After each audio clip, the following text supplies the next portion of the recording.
So this is our final video in the post-happiness series, and it's in this video that we'll understand what this concept of post-happiness is.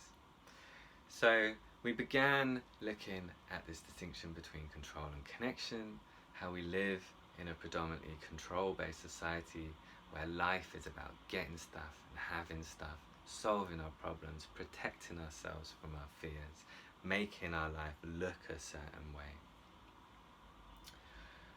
And we looked at how we can integrate these other capacities we have for connection, being open to what matters, being curious, being responsive to uncertainty, flexible when things go wrong, adaptive in terms of uncertain things happen, in terms of tragedies, crises, and why that's so important.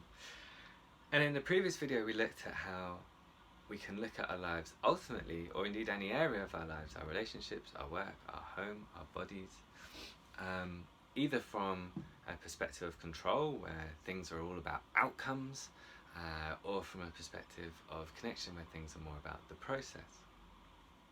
And in this final video I just want to talk about how when we make this switch, so not just looking for more moments of connection in our day, so not just having this 10 minutes of mindfulness meditation, or making sure we go for a walk in the woods each evening, or going to see more art, or integrating more flexible, explorative thinking into our workplace, or trying to be more tolerant and humble in our relationships. Not just finding these moments for connection, but instead really asking ourselves ultimately what's important in our lives. Is it control or connection? Is it the outcomes? Is it what my life looks like?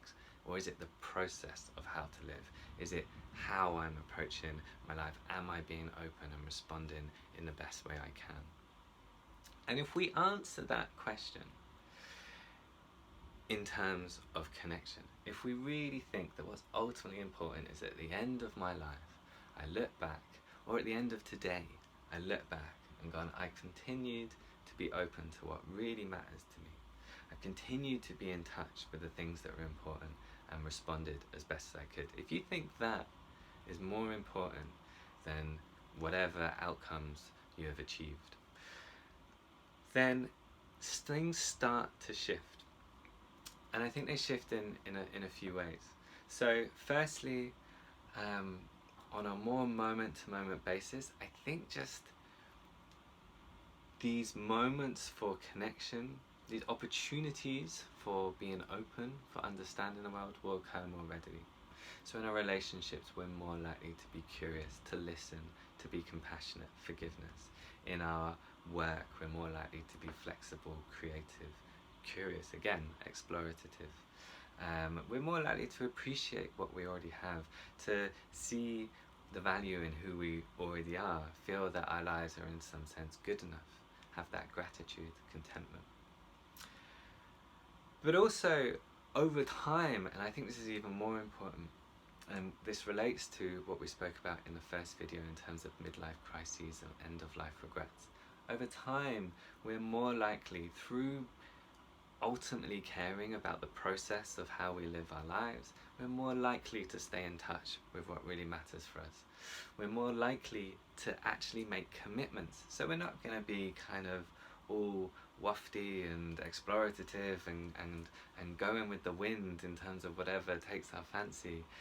Instead, I think we're much more likely to be grounded in what we really care about, to have these insights or revelations about what's important to us through exploring our interests and passions, having these moments in which we realize that's what I care about, that's what I want to commit to, and be fully behind that. Not doing it just because we feel we should do it, because that's what most people do in life, because that's what our loved ones expect us to do, but because we feel that's right. And that, I think, is where I want to explore in the next video series on post-progress, because I think having that openness to what really matters in life enables us to go beyond ourselves and to really engage in our communities, in society, in our relationships, in our wider world in which we live in. And it's almost, we lose this me now focus and start to think of us later. That's this shift from outcomes to process, and we actually stop to think about happiness altogether. We stop to think life is about achieving all these outcomes that will make us okay, that will make everything better, that will make us happy. And we start to see that life is really about doing the things that are most important, doing what we feel is right, doing what we really care about. So thanks for listening to this video series, and I hope you listen to the next one too.